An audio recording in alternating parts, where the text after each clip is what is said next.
Welcome to Pretty Lies and Alibis. Let's seek the truth and travel the long road to justice together. What you know, Alibiers, welcome to another episode of Pretty Lies and Alibis. I'm Gigi. Good to have you here. It is Wednesday. This is episode 2 of the day. I did part 1 of the morning's testimony earlier today. So if you haven't seen that, go check out the YouTube page or look on your podcast app. It's waiting for you. Before we get started, you know the drill. If you're watching on YouTube, don't forget to hit subscribe, like the video, share it with your friends, and you can ring my bell if you want notifications of when I post new content. Just click that little bell icon. Music fact of the day: Bob Dylan's song Like a Rolling Stone was the first song to break the 3-minute radio rule. Great song. What I've done with the afternoon's testimony is I've combined everything.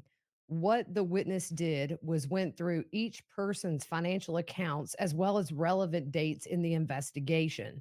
So it repeated itself a lot. And instead of just throwing out the same dates, I just made one big timeline with everybody's finances in there and what was going on at the time. We're going to jump in and get started on that. Shouldn't be too long of an episode. Before the next witness came on, we had cross-exam on the previous witness. Defense attorney Pryor points out that Alex and Lori only shared one credit card together. As far as the travel timeline, John Pryor asked if one of the flights from Idaho to Arizona was for a business trip to record a podcast for Chad. The witness doesn't know. John Pryor asked about another business trip, and again, the witness did not know what the purpose of that trip was for. Then the defense asked, what does Chad traveling twice have to do with Charles's murder? And the witness doesn't know. Then Pryor asked if the witness put that into his report just to get a reaction out of the jury. Well, there's an objection that's sustained. They go to a sidebar, and I kind of thought it was about this issue, but there was reports, there was some unauthorized audio recordings. The judge reminds everybody sitting in the trial that could be contempt charges. The defense asked if the witness knew Alex looked at firearms on other occasions, and he said no. Pryor asked the witness if he knew Alex was a felon and could not purchase firearms. The witness says there was an arrest, but Alex was not prohibited from purchasing firearms. The deal with this, he was convicted of a felony when he tased Joe Ryan, but he completed the terms of his probation, and that was reduced to a misdemeanor, I believe. And so therefore, Alex was able to legally own firearms. Alex did look up firearms in the time frame when Tylee and JJ were missing. Pryor points out that Lori and Chad never had a joint account even after being married. Then John Pryor brings up this charge that was to the Costa Vida restaurant we talked about in today's first episode. The detective says he tried to get video of who was there, but it was just too late, and that footage had been erased. He does know Tylee's phone was close to that restaurant. John Pryor asked, would it surprise you if Alex was the one at the restaurant? There's an objection, which is sustained. But all the witness can say is Tylee's phone was in the vicinity of that restaurant. The defense says there's no evidence to suggest that Chad took any of JJ and Tylee's Social Security money, and the witness agrees. But on redirect, Rob Wood says that Chad and Lori were in a relationship together and they were married when Lori was getting this money, and the witness agrees. The next witness is FBI Forensic Accountant Michael Douglass. He said between everybody associated with the case, there were over 80 different accounts between banks and credit cards and everything else. First, he talks about Tylee's bank account, the one where she was getting the Social Security payments. Lori was an authorized person on that account, but this was Tylee's main account. He notes that Tylee was very responsible with her money.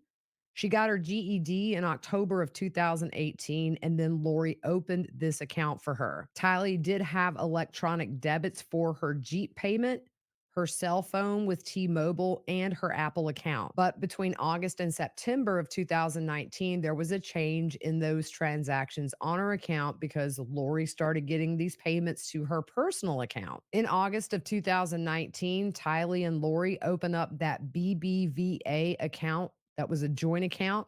That was the one where Lori deposited all the money into that one account they shared. Before they moved, Tylee had a job working for her uncle Jeff, who is Summer Shiflett's husband.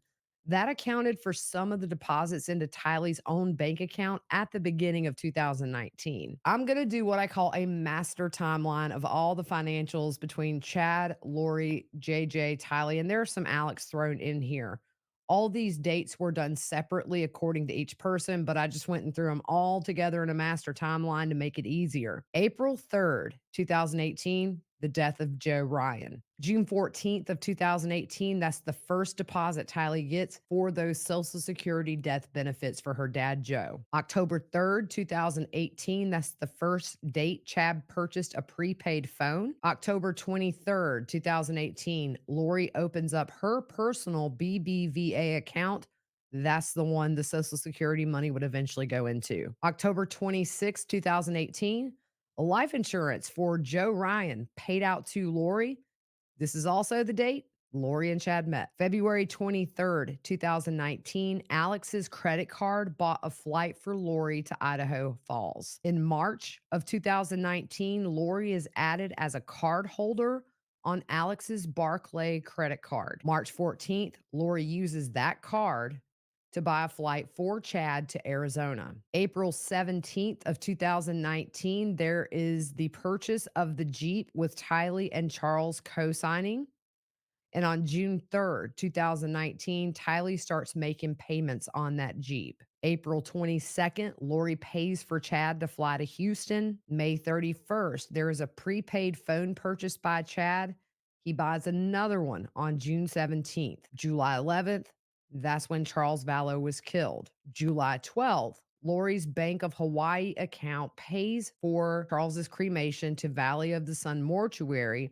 This is also the same day we heard that phone call from Chad to the mortuary trying to get an estimate. July 18th, Lori texts Chad. She won't get the life insurance money from Charles, but she would get the $4,000 a month from Social Security. July 20th, Lori bought a flight for Chad to Arizona. July 24th, that is the last Social Security payment into Tylee's personal account. August the 2nd, Lori pays for Chad to fly to Arizona. August the 9th, Lori puts Bailey, JJ's service dog, for sale online. August the 10th, Lori buys a flight for herself to Idaho Falls. That is the closest commercial airport to Chad's house. August the 12th, 2019. This is very key to me.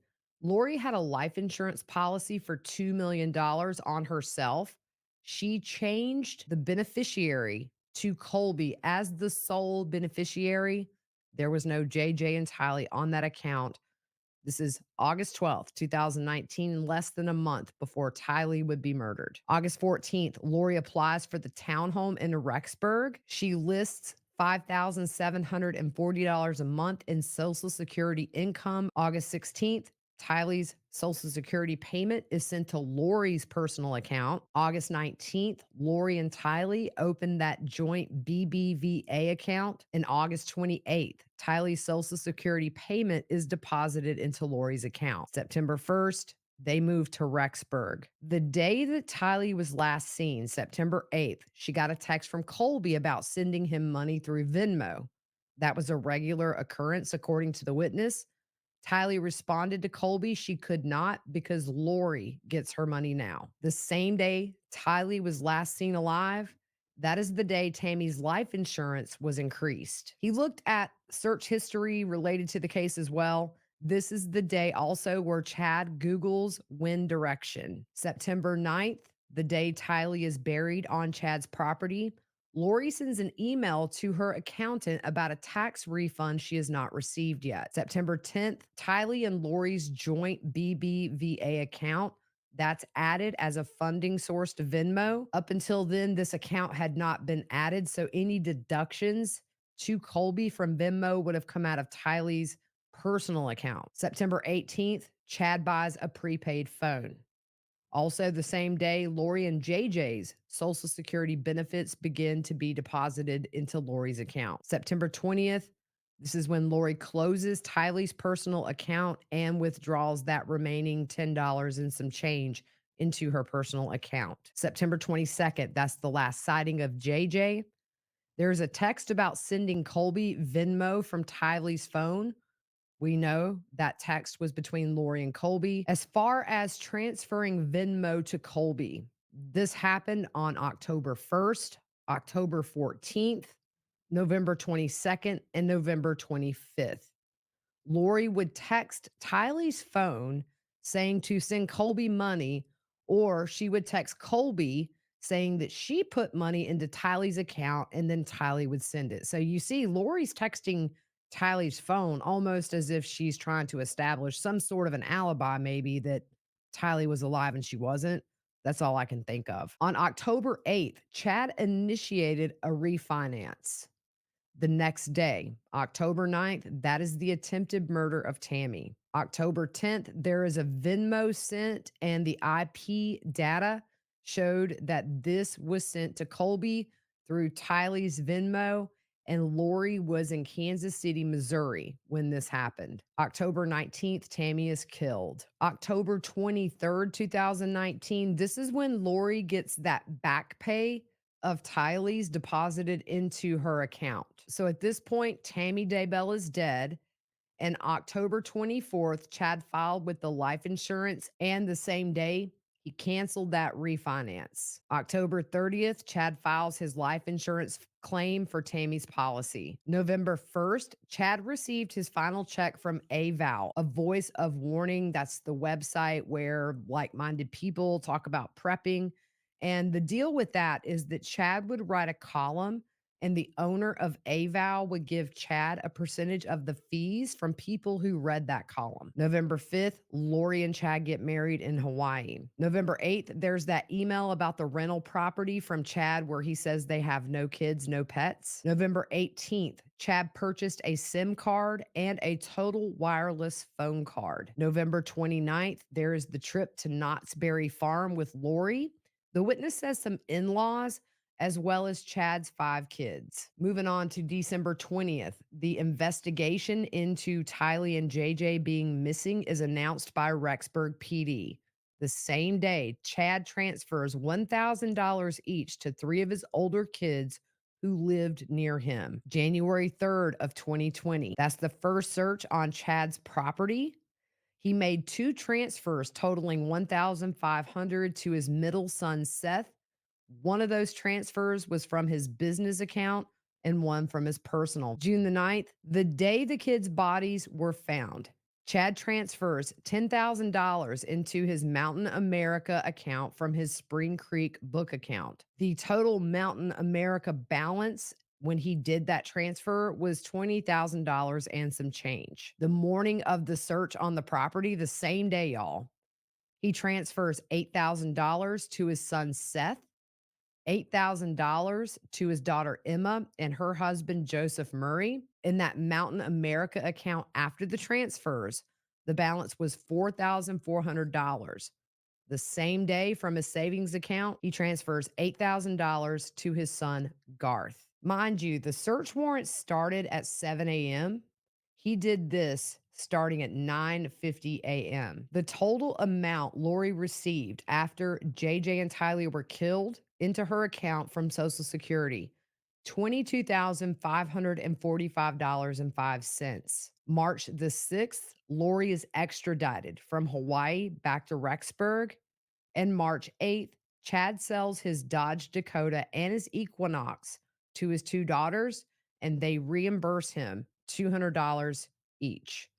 So the first part of the day was a little monotonous, but there were some new things we learned in here. Transferring money to his kids on these key dates when the investigation's announced and the day of the search warrants. You're learning little nuggets. To me, that just points to he thought something was going down and he might not be around to transfer this later, so he's doing it as soon as he can. This witness is not finished and will be back on the stand first thing tomorrow morning. Come join us on my YouTube. I'll be live probably starting about 9:30 so everybody can start chatting. I'll hop on before testimony begins, most likely.